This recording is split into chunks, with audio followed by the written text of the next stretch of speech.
Hello friends, नमस्कार, शुभ संध्या। एक बार फिर से आप सभी का हार्दिक स्वागत है। उत्तर प्रदेश लेखपाल भर्ती परीक्षा का आयोजन 19 जून को होना है। 19 जून सन 2022 को ये परीक्षा आपकी होने वाली है और इस परीक्षा को ध्यान में रखते हुए जीएस के जो विभिन्न सेक्शन होते हैं इसके महत्वपूर्ण प्रश्नों का एक कलेक्शन किया गया है। पिछले 10 साल में जितने भी वनडे एग्जाम में प्रश्न आए हैं यहाँ पर मैं इनका कलेक्शन करता हूँ, इसका एक्सप्लेनेशन करता हूँ और अगले 10 से 15 मिनट के दौरान आपका पूरा का पूरा 25-30 क्वेश्चन यहाँ पे आपके तैयार हो जाते हैं। उम्मीद है कि श्रृंखला आपको पसंद आ रही होगी।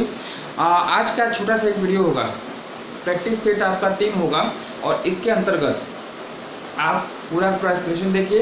निश्चित रूप से वीडियो को अंत तक देखिएगा। यदि आप परीक्षा की सीरियसली तैयारी कर रहे हैं तभी इस वीडियो को देखिएगा, अदरवाइज अभी से आप इसको स्किप कर सकते हैं। आइए शुभारंभ करते हैं। आज इस सेशन का पहला प्रश्न जो आपका है पूछा गया है, किस कोशिकांग को आप सुसाइड बैग यानी आत्महत्या की थैली के रूप में भी जानते हैं। एक प्रचलित क्वेश्चन है, गलत आपसे नहीं होना चाहिए। सुसाइड बैग कहिएगा, आत्महत्या की थैली कहिए और ये आपका क्या है, लाइसोसोम है ना, लाइसोसोम्स है ना। इसकी जो खोज की गई थी डी डुबे के द्वारा की गई थी और यही कोशिकांग एक ऐसा कोशिकांग है जिसे आप सुसाइड बैग यानी आत्महत्या की थैली के रूप में इसे जाना जाता है। इसके अलावा माइटोकॉन्ड्रिया जिसे कि कोशिका का पावर हाउस, कोशिका का ऊर्जा घर भी कहते हैं, ये दोनों ही प्रश्न आपसे हमेशा पूछे जाते हैं। लाइसोसोम, सुसाइड बैग और माइटोकॉन्ड्रिया कोशिका का ऊर्जा घर है ना। अगला प्रश्न आपसे पूछा गया है, क्वासरकोर नामक बीमारी जो होती है बच्चों में, यह किसकी कमी से होती है। प्रोटीन हो गया, कार्बोहाइड्रेट हो गया, वसा हो गया, ये 3 महत्वपूर्ण विटामिन आपके हो गए, ये मानव शरीर के लिए आवश्यक माने जाते हैं। जो क्वासरकोर बीमारी है यह किसकी कमी से संबंधित है,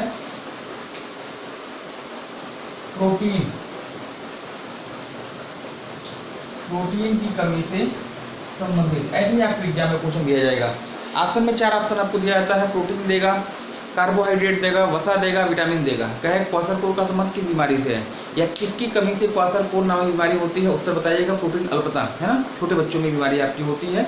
और अगला जो प्रश्न जो आपके होगा दिया है, नेत्रदान में आंख के किस भाग का दान किया जाता है ना। आंख के किस भाग का दान किया जाता है नेत्रदान में, यह आपसे पूछा गया है। तो एक बहुत ही फेमस क्वेश्चन है, चर्चित क्वेश्चन है, ये भी आपसे गलत नहीं होना चाहिए। एक पार्ट आपका होता है कार्निया है ना, नेत्रदान में किसका दान किया जाता है, तो कार्निया। यह 3 चीजें हैं, लाइसोसोम हो गया आपका, प्रोटीन कमी हो गई और साथ कार्निया का पार्ट मतलब कार्निया जो है दान किया जाता है नेत्रदान में। अगला क्वेश्चन जो आपके लिए पूछा गया है, सोमोरोरी झील और पैंगोंग झील किस राज्य अथवा किस केंद्र शासित प्रदेश में स्थित है। मोस्ट इंपॉर्टेंट ट्रिपल स्टार वाला क्वेश्चन होगा, इसको ध्यान रखिएगा। हाल ही में चर्चा में दोनों ही झीलें थी और इसीलिए जो है इसकी आने की संभावना आपकी ज़्यादा रहेगी है ना। कौन सी है, सोमोरोरी और पैंगोंग। लोकेशन आपकी कहाँ पे है, केंद्र शासित प्रदेश लद्दाख में है ना। केंद्र शासित प्रदेश लद्दाख में इसकी लोकेशन होगी। लद्दाख एक वर्तमान समय में केंद्र शासित प्रदेश है, जबकि 31 अक्टूबर सन 2019 से पहले यह जम्मू कश्मीर का ही पार्ट हुआ करता था है ना।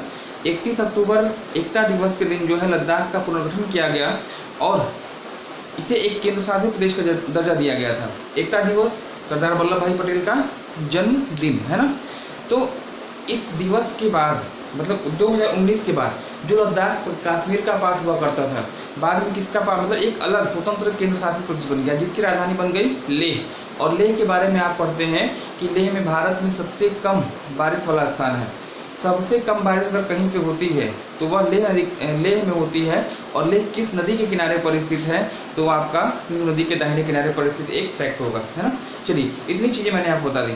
इसके बाद अगला जो आपका होगा पूछा गया है, किस तिथि को पृथ्वी सूर्य से अपनी न्यूनतम दूरी पर पाई जाती है। मोस्ट इंपॉर्टेंट क्वेश्चन, इसको भी लेकर चलिएगा, ट्रिपल स्टार वाला क्वेश्चन। पृथ्वी और सूर्य के बीच में किस तिथि को सबसे कम दूरी पाई जाती है, और ये ध्यान रखिएगा ये तिथि आपकी कौन सी होगी, 3 जनवरी है ना। 3 वर्ष में 3 जनवरी को पृथ्वी सूर्य से अपनी न्यूनतम दूरी पर होती है और इस कंडीशन को एक स्पेशली नाम दिया गया है। इसको क्या कहते हैं आप, उपसौर कहिएगा या इसी को परहेलियन के नाम से जानते हैं। वह कंडीशन, वह घटना जिसमें पृथ्वी और सूर्य के बीच में न्यूनतम दूरी पाई जाती है, उपसौर के रूप में जानी जाती है या परहेलियन के रूप में जानी जाती है। और यह स्थिति कब होती है? तो प्रत्येक वर्ष 3 जनवरी को। प्रश्न में आपसे ये चीज़ पूछा गया है, पास पूछा जाता है 3 जनवरी बताइएगा, और पूछा जाए कि पृथ्वी सूर्य से सबसे अधिक दूरी पर किस तिथि को होती है? तो बताइएगा 4 जुलाई, है ना। 4 जुलाई को संयुक्त राज्य अमेरिका का डेट ऑफ बर्थ है, मतलब स्वतंत्रता दिवस है। और 4 जुलाई को पृथ्वी और सूर्य के बीच में मैक्सिमम डिस्टेंस होती है, और 3 जनवरी को सबसे कम डिस्टेंस आपकी होती है। चलिए नेक्स्ट अगला प्रश्न जो आपके लिए दिया गया है, ड्रेकेन्सबर्ग पर्वत की लोकेशन आपसे पूछी गई। ड्रेकेन्सबर्ग एक इंपॉर्टेंट पर्वत है, छोटा पर्वत है, बहुत बड़ा पर्वत नहीं है, लेकिन हमेशा एग्जाम में पूछा जाता है। ड्रेकेन्सबर्ग पर्वत कहाँ पाया जाता है? अफ्रीका महाद्वीप में। और अफ्रीका के किस देश में स्थित है? तो देश बताइएगा दक्षिण अफ्रीका। दक्षिण अफ्रीका का यह पर्वत है, एक इम्पॉर्टेंट पर्वत है, छोटा पर्वत होगा, इम्पॉर्टेंट पर्वत होगा, 10 साल में कहीं ना कहीं आपको ये मिल जाएगा, है ना। दक्षिण अफ्रीका पर्वत है। चलिए, दक्षिण अफ्रीका से ही आपका संविधान संशोधन की प्रक्रिया ली गई है। और संविधान संशोधन भारतीय संविधान के किस अनुच्छेद में है? कमेंट सेक्शन में आप कमेंट करके मुझे बताइएगा, है ना। चलिए अगला प्रश्न आपका पूछा गया है, सिंधुकालीन सभ्यता का जो स्थल है राखीगढ़ी, सिंधुकालीन सभ्यता का स्थल राखीगढ़ी जो है वह किस भारतीय राज्य में स्थित है? देखिए, सिंधुकालीन सभ्यता कहिए, हड़प्पाकालीन सभ्यता कहिए, 2350 ईसा पूर्व से 1750 ईसा पूर्व तक इसका ड्यूरेशन होता है। 3 देशों में फैली हुई है, भारत में भी है, पाकिस्तान में भी है, और साथ ही साथ अफगानिस्तान में भी है ना। राखीगढ़ी की लोकेशन पूछी गई है, नाम से ही लग रहा है, कहाँ पे होगा? भारत में होगा। भारत के किस राज्य में है? हरियाणा, है ना। राखीगढ़ी की लोकेशन कहाँ पे है? तो भारत के हरियाणा राज्य में स्थित है।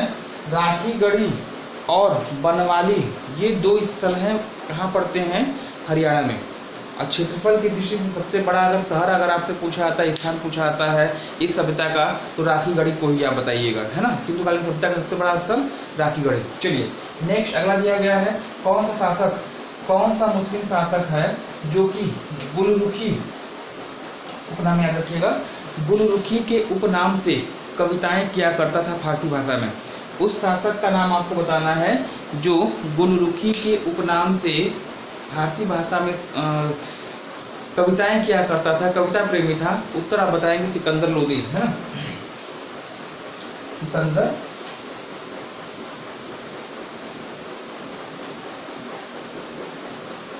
लोदी वंश का से संबंधित ये शासक कविता प्रेमी था, और गुलरुखी के नाम से भी इसने क्या की है?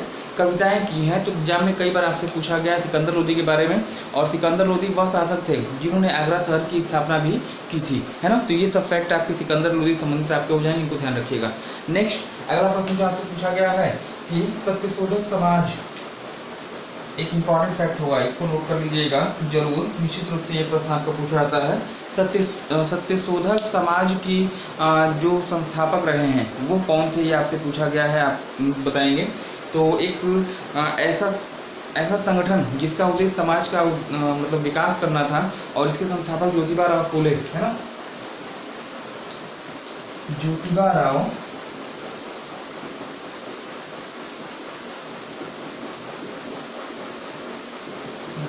राव फुले जो हैं इसके संस्थापक रहे हैं। एशियाई विकास बैंक का मुख्यालय आपसे पूछा गया है, एडीबी, एशियाई विकास बैंक का मुख्यालय कहाँ पर स्थित है? करंट अफेयर्स से महत्वपूर्ण होगा आपका, है, जनरल स्टैटिक जीके से आपका इंपॉर्टेंट महत्वपूर्ण होगा। एडीबी का मुख्यालय कहाँ पड़ता है? मनीला में। मनीला, और मनीला जो है किसकी राजधानी है? तो दक्षिण पूर्व एशियाई देश का एक देश होगा, दक्षिण पूर्व एशिया का एक देश है फिलीपींस की मनीला। और मनीला में क्या है आपका? एडीबी का मुख्यालय है, एशियाई विकास बैंक का मुख्यालय है। और इसके साथ ही मनीला एक आपका और फेमस है, यही मनीला में ही आपका जो है एक संगठन आपका, हाँ, अंतर्राष्ट्रीय चावल अनुसंधान संस्थान, है ना, इंटरनेशनल अंतर्राष्ट्रीय चावल अनुसंधान संस्थान का हेडक्वार्टर भी आपका इसी मनीला में है। तो मनीला 2 विशेषता याद रखिएगा, एक तो एडीबी का मुख्यालय और एक चावल अनुसंधान केंद्र इंटरनेशनल लेवल पे। यहीं पे अगर मैं आपसे पूछता हूँ कि भारत में केंद्रीय चावल अनुसंधान केंद्र का हेडक्वार्टर कहाँ है? केंद्रीय चावल अनुसंधान केंद्र का हेडक्वार्टर कहाँ है आपको बताना होगा। कमेंट सेक्शन में, है ना। चलिए नेक्स्ट अगला दिया गया है कि हाल ही में किस झील में स्टेट बैंक ऑफ इंडिया ने देश के दूसरे फ्लोटिंग एटीएम की स्थापना की है। किस झील में एसबीआई के द्वारा देश के दूसरे फ्लोटिंग एटीएम की स्थापना की गई है और कहाँ पे की गई है, कमेंट सेक्शन में आपको बताना होगा। प्रश्न आपका पूछा गया है, ये ध्यान रखिएगा। तो एक झील आपकी पड़ती है डल, है ना, डल झील, और डल झील की लोकेशन कहाँ पे है, जम्मू कश्मीर में। जम्मू कश्मीर की जान है डल झील, है ना। तो पूछा गया है कि किस झील में फ्लोटिंग एटीएम की स्थापना की गई है एसबीआई के द्वारा, देश का दूसरा फ्लोटिंग एटीएम होगा। तो डल झील बताइएगा, जम्मू कश्मीर में स्थित है, और यही एसबीआई है जिसने केरल में देश के पहले फ्लोटिंग एटीएम की स्थापना की थी, केरल राज्य में। तो पहला पूछता है केरल बताइएगा, दूसरा पूछेगा जम्मू कश्मीर। जम्मू कश्मीर में कहाँ पे है, तो ये आपका हो जाएगा डल झील में, है ना। नेक्स्ट अगला क्वेश्चन जो आपके होगा, पूछा गया है अंतिम क्वेश्चन, शिक्षा किस सूची का विषय है। शिक्षा जो है 3 तरह की सूचियां पाई जाती हैं। भारतीय संविधान में 3 प्रकार की सूचियों का उल्लेख है, संघ सूची, राज्य सूची और समवर्ती सूची। संघ सूची ऐसे विषयों को रखा गया है जो कि राष्ट्रीय स्तर पर महत्वपूर्ण होते हैं, केंद्रीय स्तर पर महत्वपूर्ण होते हैं, और इन विषयों पे कानून बनाने का अधिकार किसको होगा, तो केंद्र सरकार को। राज्य सूची ऐसे विषय जो कि राज्य स्तर महत्वपूर्ण होते हैं और इन विषयों पर राज्य सरकारें कानून बनाती हैं। और वहीं अगर समवर्ती सूची की बात करिएगा तो ऐसे विषय शामिल किए गए हैं जो कि दोनों स्तर पर महत्वपूर्ण होते हैं, चाहे केंद्र हो चाहे राज्य हो, और इन पर कानून बनाने का अधिकार दोनों ही लोगों को होता है, दोनों ही सरकारों को होता है। ये 3 प्रकार की सूचियों का उल्लेख मिलता है ना। पूछा गया है समवर्ती सूची किस जो आपका शिक्षा है वह किस सूची का विषय है, किस सूची का विषय ये आपसे पूछा गया है कमेंट सेक्शन में। तो शिक्षा जो है आपका वर्तमान समय की अगर बात करिएगा तो ये चलिए कहा गई है समवर्ती सूची। शिक्षा जो है वह समवर्ती सूची का विषय है, और इसे पहले तो राज्य सूची में थी, स्टार्टिंग में शिक्षा को राज्य सूची का विषय के रूप में रखा गया था, लेकिन 42वां अमेंडमेंट आपका होता है 1976 में, 1976 ईस्वी में, और इस अमेंडमेंट के बाद शिक्षा को उठाकर कहाँ कर दिया गया, समवर्ती सूची। मतलब दोनों ही दृष्टि से महत्वपूर्ण है, चाहे केंद्र सरकार हो और चाहे राज्य सरकार हो। चलिए अंतिम जो आपका होगा आज का पूछा गया है पुस्तक का नाम poverty un British rule in India, एक इम्पॉर्टेंट पुस्तक होगी, है ना। Poverty un British rule in India एक इम्पॉर्टेंट पुस्तक होगी। पूछा गया इसके लेखक कौन थे, है ना। कई बार मैंने चर्चा की है, दादा भाई नेहरूजी, है ना, दादा भाई नेहरूजी। ये जो है भारत में राष्ट्रीय आय का अनुमान लगाने वाले पहले व्यक्ति थे, और इनकी एक पुस्तक है बहुत फेमस है, पूछी जाती है, जो मैंने अभी बताया, poverty un British rule in India.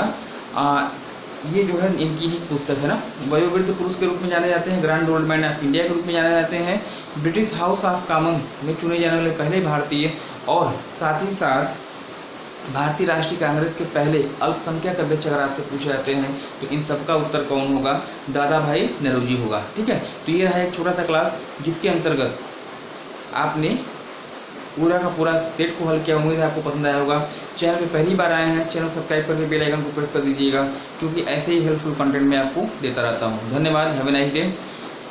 परीक्षा में सफलता की असीम शुभकामनाएं आपको अभी से।